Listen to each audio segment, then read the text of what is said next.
अब liquid solenoid valve क्या होता है, लिक्विड सोलेनोइड वाल्व कहाँ लगाते हैं, उसका कार्य क्या है, इसे हम क्या कहते हैं, लिक्विड सोलेनोइड वाल्व। ये जो ऊपर का जो ब्लू वाला है ना, इसे हम कॉइल बोलते हैं। कॉइल या तो कॉइल वोल्टेज 220 वोल्ट का या तो 240 वोल्ट या तो 24 वोल्ट, 24 वोल्ट या तो 220 वोल्ट से 230 वोल्ट रहेगा, ठीक ना। सिंगल फेस या तो 24 वोल्ट, 2 ही वोल्ट का हमारा कॉइल वोल्ट आता है, ठीक। ये जो हमारा मैकेनिकल पार्ट्स है, इलेक्ट्रिकल पार्ट्स ऊपर का है ना, ये देख रहे हैं, एक कॉइल है और इसका जो है ना मैग्नेट बनाने वाला ये चीज है, इसी के अंदर फिक्स हम कॉइल रखते हैं, देख रहे हैं ना। अब एक लिक्विड सोलेनोइड वाल्व का कार्य क्या है, ये कहाँ लगता है, कंडेंसर के बाद हमारा liquid solenoid valve discharge line में लगता है ना, उसे हॉट लिक्विड लाइन बोलते हैं, है ना, ठीक ना। तो अब ये कार्य ये भी देखिए कैसे लगे, इसमें ड्राइंग में हम देख लेंगे। जैसे देख रहे हैं रेफिशिएंसी साइकिल है ना, ये हमारा स्क्रोल कंप्रेसर हो गया, है ना, स्क्रोल कंप्रेसर हो गया, ये हमारा कंडेंसर है, ये ड्राई फिल्टर है, ड्राई फिल्टर के बाद हमारा लिक्विड सोलेनोइड वाल्व लगाया है ना, ये डिस्चार्ज लाइन में लगा दिए, इसलिए हम इसको हॉट लिक्विड लाइन हो गया है ना। तो हम सोलेनोइड वाल्व के ये लिक्विड सोलेनोइड वाल्व में हम लगा दिए ड्रायर के बाद, है ना, कंडेंसर आ गया, कंडेंसर के बाद ड्रायर आ गया, ड्रायर के बाद हमारा लिक्विड सोलेनोइड लगा दिए। उसके बाद हम ये साइड ग्लास बोलते हैं, लिक्विड साइड ग्लास, इसमें ग्लास रहता है, उसमें हम देखते हैं कि गैस कितना जा रहा है, इससे हम पता कर लेंगे कि सिस्टम में गैस कम है कि ज्यादा है ना। वो सिंबल्स दिखाएगा, उससे हम पकड़ लेंगे इसे क्या प्रॉब्लम है, गैस है कि नहीं है, कम है कि ज्यादा है, ठीक ना। फिर उसके बाद हमारा एक्सटेंशन वाला, एक्सटेंशन वाला से फिर हमारा इवेपोरेटर में चला गया। तो हम पहले फोकस करेंगे लिक्विड सोलेनोइड वाल्व पे, है ना। तो लिक्विड सोलेनोइड हमारा ड्रायर के बाद हम डिस्चार्ज लाइन में लगाते हैं, हॉट लिक्विड लाइन में, समझ आएगा ना। अब इसका कार्य क्या है, लिक्विड सोलेनोइड पहले हम पता कर लिए कि कहाँ लगता है ना, उसका वोल्टेज कितना होता है 220 या तो 24 वोल्ट।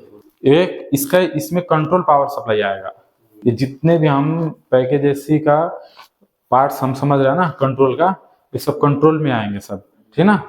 तो उसका हो गया। आप देखिए इसको हम कार्य क्या है, सपोज जैसे हम मशीन चालू किए, तो बड़ा मशीन है, पैकेज जैसे हो गया, एयर कूल्ड चिलर हो गया, ये सब टाइप का बड़े बड़े टनेज का जो मशीन होता है, बड़ा मशीन होता है। तो उसमें कैसे है कि अभी हम स्टार्ट किए मशीन को, ठीक, मशीन स्टार्ट किए चालू हुआ, तो आपको पता है कि रेफ्रिजरेशन जो है अलग अलग फॉर्म में रहता है, उसका जो प्रकार है अलग अलग प्रकार में गैस अपना कार्य करता है, ठीक ना। जैसे कि मान लो हमारा कंप्रेसर से आया है ना, सक्शन आयन में हमारा वेपर है ना, कोल्ड वेपर है, फिर उसके बाद हमारा डिस्चार्ज से जब निकल रहा है ना, तो हॉट वेपर हो गया, वहां से फिर कंडेंसर में जा रहा है, तो कंडेंसेशन हो रहा है, तो वहां पे फिर हमारा कोल्ड हॉट लिक्विड और वेपर मिक्स हो गया। उसके बाद फिर हमारा ड्राई फिल्टर से फिर जा रहा है, फिर एक्सपेंशन वाल्व से जब ओपन आउट होता है तो कोल्ड लिक्विड लाइन में चला जाता है। तो हर एक जगह पे अलग अलग रेफ्रिजरेशन का फॉर्म में होता है ना, अलग अलग प्रकार में होता है। तो उसको अब उतना मैकेनिकल वर्क कर रहा है ना, जब हम मशीन चालू करते हैं तो वो फॉर्म में बदलने के लिए उतना मैकेनिकल वर्क कर रहा है।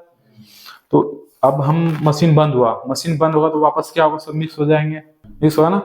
अब इससे क्या है, लिक्विड सोलेनोइड वाल्व जब हम लगाते हैं तो लिक्विड सोलेनोइड जैसे मशीन ऑफ होगा ना, वो लिक्विड सोलेनोइड वाल्व क्या करेगा, वो वाल्व को बंद कर देगा, जो कॉपर पाइप है ना, कॉपर पाइप के अंदर वो बंद कर देगा, बंद कर देगा। तो जो जिस फॉर्म में है ना गैस, वो वहीं पे रुका हुआ रहेगा, स्थिर हो जाएगा, यानी आपस में मिक्स नहीं होंगे। तो फिर इससे क्या है कि वो मिक्स नहीं होगा तो उतना वर्क उनको मशीन को करना पड़ेगा नहीं, उतना लोड नहीं जाएगा, समझ ना।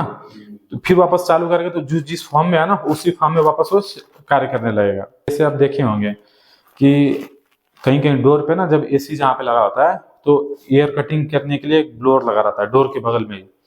वो क्यों लगाते हैं कि अंदर का हवा, जो रूम के अंदर एक कंडीशनिंग हवा है ना, वो बाहर की हवा में मिक्स ना हुए, वो ब्रेक करता है। वो टेम्परेचर पे कट ऑफ होता है तो मशीन बंद होगा, मशीन बंद होगा तो आपस में गैस मिलेंगे। ये जब हम लगा देंगे तो गैस मिल ही नहीं देगा, जो जिस फॉर्म में हो उस फॉर्म में वो रुका रहेगा, वो समझ गया ना। इसलिए हम इसको लगाते हैं। अब इसका सोलेनोइड, लिक्विड सोलेनोइड वाल्व का जो ये तो हो गया डिस्चार्ज लाइन में, है ना। और ये अलग अलग कार्य में भी आता है, इसका कार्य अलग अलग होता है, उसके बारे में हम थोड़ा बाद में समझ लेंगे कि कैसे कार्य करता है ना। तो इतना आप समझ लिए कि इसका भी रेफ्रिजरेशन में इसका क्या कार्य है पैकेज एसी में। जैसे जैसे हम आगे बढ़ेंगे ना तो इसका और कहाँ कहाँ यूज कर सकते हैं उसके बारे में भी हम समझेंगे, है ना।